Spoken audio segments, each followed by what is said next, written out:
equipo para nuestro PIA. Es Sonia Maite de la carrera IMA, Mitchell Aglaé de la carrera IAS, Fabio Alejandro de la carrera IME, Elian Daniel de la carrera IASI, Rolando Antonio de IME y yo su servidora Regina Montserrat de IMA.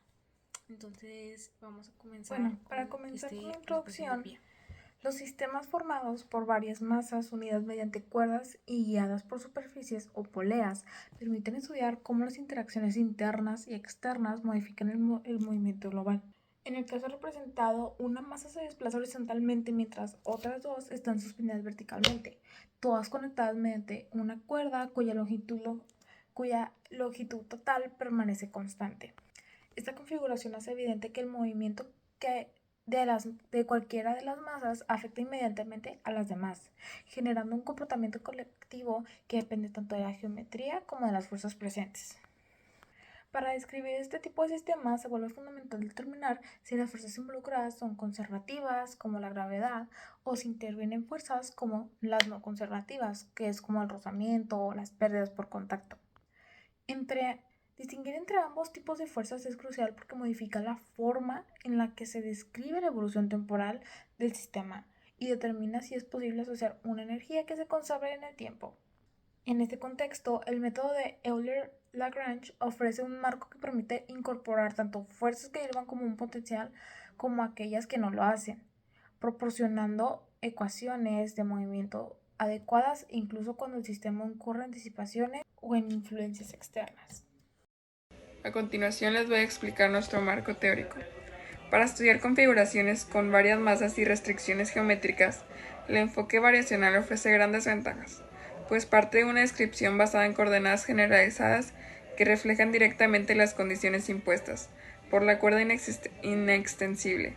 En este caso, la restricción holónoma establece que el desplazamiento horizontal de la masa sobre la superficie está relacionada con los desplazamientos verticales de las masas colgantes, por lo que es posible describir todas las posiciones en función de una sola coordenada. Si solo existieran fuerzas conservativas como la gravedad o tensiones internas que no realizan un trabajo neto, la energía total del sistema se mantendría constante y la ecuación de Euler-Lagrange podría derivarse directamente de la diferencia entre energía cinética y energía potencial. La energía potencial se obtiene de las masas colgantes debido a su altura, mientras que la masa horizontal no contribuye por su movimiento, ocurre en un plano sin variación vertical. Por su parte, la energía cinética resulta de la suma de las tres masas, todas expresadas mediante la misma coordenada y su derivado. Sin embargo, en muchos casos reales, el sistema no se encuentra aislado y pueden intervenir fuerzas no conservativas, como fricción entre masa que se desplaza y la superficie, resistencia del aire o pérdidas internas en poleas. Cuando esto ocurre, la energía mecánica deja de ser constante y el movimiento ya no puede escribirse únicamente mediante un potencial. Para incluir este tipo de efectos dentro del formalismo, se introduce un término adicional en la ecuación de Euler-Lagrange, conocido como fuerza generalizada no conservativa, el cual actúa directamente sobre la coordenada elegida. De esta manera, así, si la superficie introduce una resistencia al movimiento, dicha fuerza se incorpora como una función que depende de la velocidad, modificando la ecuación resultante.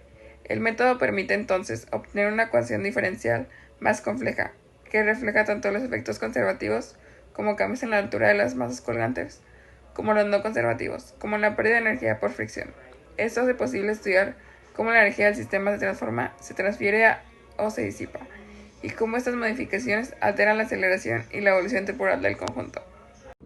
L es el lagrangiano y está definido como L es igual a T menos PT, donde T es la energía cinética y PT es el potencial total. El potencial total está compuesto por dos partes. PT es igual a PE más PG, donde PE es el potencial elástico del resorte y PG es la potencial gravitacional. A la derecha se explica que Q representa la posición, Q punto es la velocidad, Q2 puntos es la aceleración. Luego vienen las expresiones de la energía. La energía cinética está dada por T es igual a 1 medio de M, Q punto al cuadrado. El potencial elástico del resorte es PE es igual a 1 medio K por Q al cuadrado. El potencial gravitacional se obtiene usando la altura, como H es igual a Q por sin B. Entonces PG es igual a M por G por Q sin B. Comenzamos con la primera función lagrangiana, que es la fórmula L es igual a energía cinética menos velocidad, menos energía potencial, perdón. En este problema utilizamos lagrangiano, que es igual a 1/2 por masa por coordenada general al cuadrado menos 1/2 por constante del resorte por la velocidad al cuadrado más la masa, la gravedad y el sin de beta.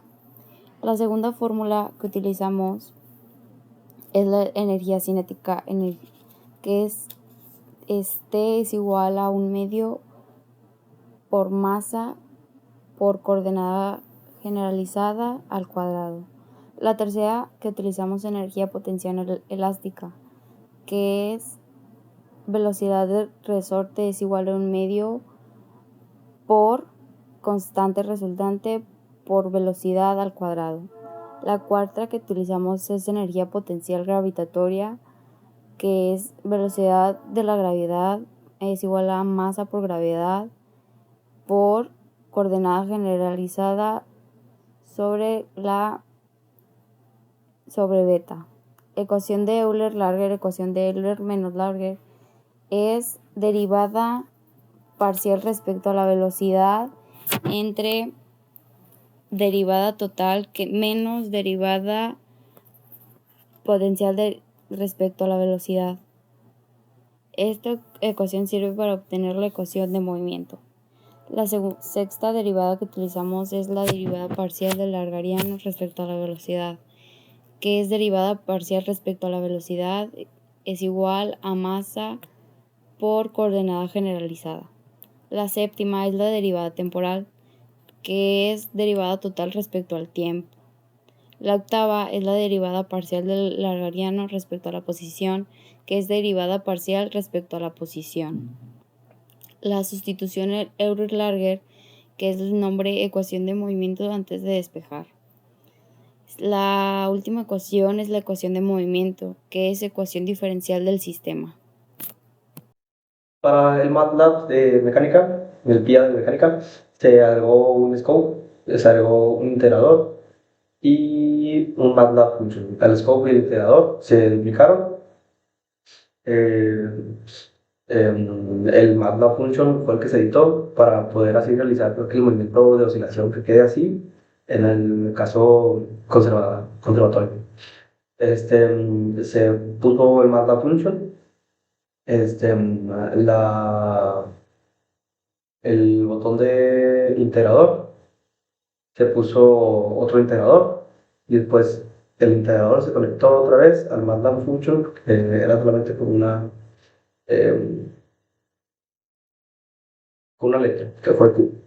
Y entre las dos integradoras se colocó otro scope y en la conexión del último integrador con el MATLAB function se colocó otro scope para el caso conservatorio. Y dentro de los integradores, al primero la condición inicial fue 0 y el segundo fue 1, para, pues, junto con el código, generar este movimiento que fuera oscilatorio constante. Para el caso no conservativo, que fue este movimiento así de más a menos, se colocó el MATLAB function con ahora dos incógnitas, que fue Q y DQ. Después se puso la otra integradora, y la integradora se conectó a la primera. La última se conectó a la primera incógnita, que es DQ. Después de eso, se conectó un scope entre las dos integradoras y un scope igual que el anterior en la conexión de la última integradora con el MATLAB function.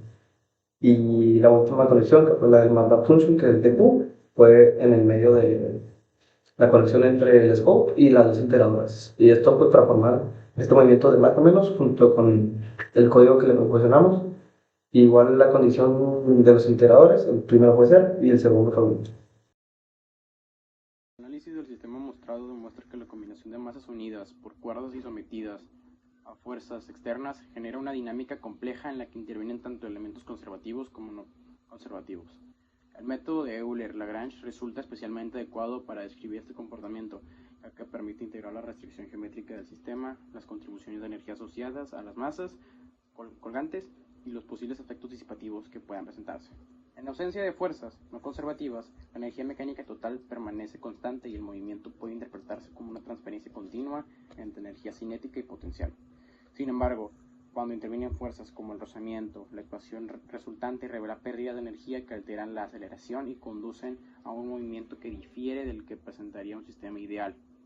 Comprender esta distinción permite identificar con claridad cómo se comporta el sistema real y cuáles son los elementos que modifican su evolución. En conjunto, este enfoque proporciona una descripción completa y coherente del movimiento del sistema y evidencia la importancia de considerar tanto las interacciones conservativas como las no conservativas en su análisis.